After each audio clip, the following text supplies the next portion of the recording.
ओम नमः शिवाय। शिवजी सदा सहाय। ओम नमः शिवाय। गुरुजी सदा सहाय। जय गुरुजी। शुक्राना गुरुजी। सभी संगत को जय गुरुजी। गुरु का कोटि कोटि प्रणाम। संगत जी, शिव महापुराण भाग 3 का 28 अध्याय है। सभी संगत बहुत ध्यान से सुनेगी और शुक्राना जरूर करेगी। शिव और पार्वती की बातचीत। शिव का पार्वती के अनुरोध स्वीकार करना।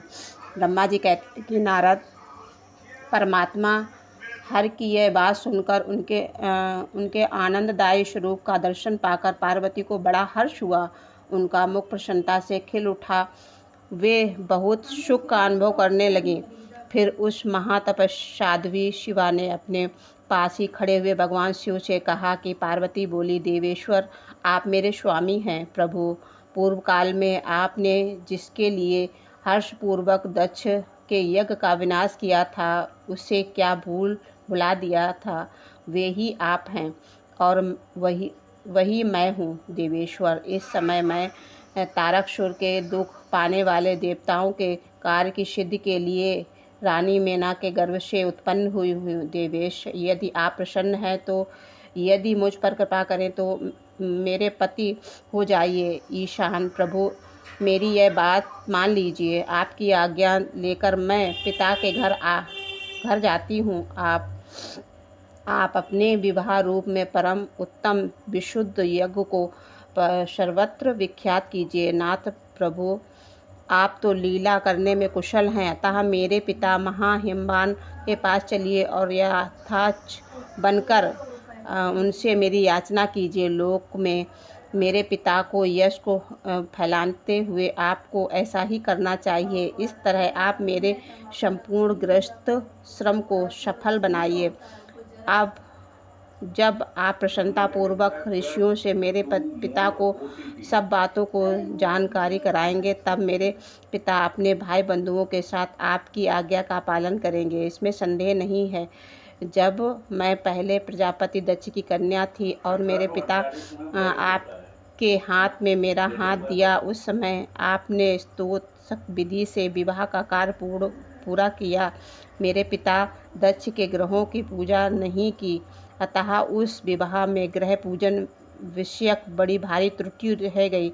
इसीलिए प्रभु महादेव, अब की बार देवताओं के कार्य की सिद्धि के लिए आप स्तोत्र विधि से विवाह कार्य संपादन करें। विवाह की जैसी रीति है उसका पालन आपको अवश्य करना चाहिए। मेरे पिता हिमवान को यह अच्छी तरह ज्ञात हो जाना चाहिए कि मेरी पुत्री ने शुभ कारक तपस्या की है। पार्वती की ऐसी बात सुनकर भगवान सदाशिव बड़े प्रसन्न हुए और उनसे हंसते हुए प्रेम पूर्वक बोले। शिव ने कहा कि देवेश्वर में मेरी यह उत्तम बात सुनो। यह उचित मंगल कारक और निर्दोष है, इसे सुनकर वैसा ही करो। बरानने ब्रह्मा आज जितने भी प्राणी हैं वे सब अनित्य हैं। भामिन, यह अब जो कुछ दिखाई देता है उसमें नाश्वर समझो। मैं निर्गुण परमात्मा ही गुणों से युक्त हो एक से अनेक हो गया हूँ। जो अपने प्रकाश से प्रकाशित होता है वही परमात्मा मैं दूसरे प्रकाश से प्रकाशित होने वाला हो गया हूँ। देवी, मैं स्वतंत्र हूँ, परंतु तुमने मुझे परतंत्र बना दिया है। पर समस्त कर्मों को करने वाली प्राकृतिक एवं महामाया तुम ही हो।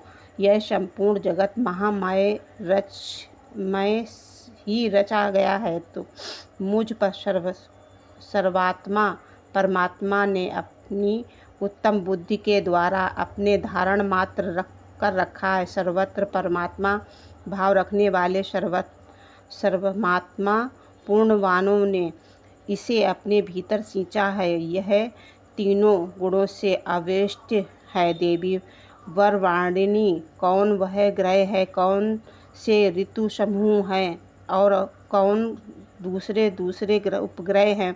इस समय तुमने शिव के लिए क्या कहा है, किस कर्तव्य का विधान किया है? गुण और कार्य के भेद से हम दोनों ने इस जगत को भक्त वत्सलता के कारण भक्तों को सुख देने के लिए अवतार ग्रहण किया है। तुम ही रज सत्व तमोमय सूक्ष्म प्रकृति हो। सदा व्यापार कुशल सगुणा और निर्गुणा भी हो। सुमध्य में मैं यहाँ संपूर्ण भूतों का आत्म निर्विकार एवं निरीह हूँ। भक्ति की इच्छा से मैंने शरीर धारण किया है। शैलेश, मैं तुम्हारे पिता हिमवान के पास नहीं जा सकता तथा भिक्षुक होकर किसी तरह तुम्हारी उनसे याचना भी नहीं कर सकता।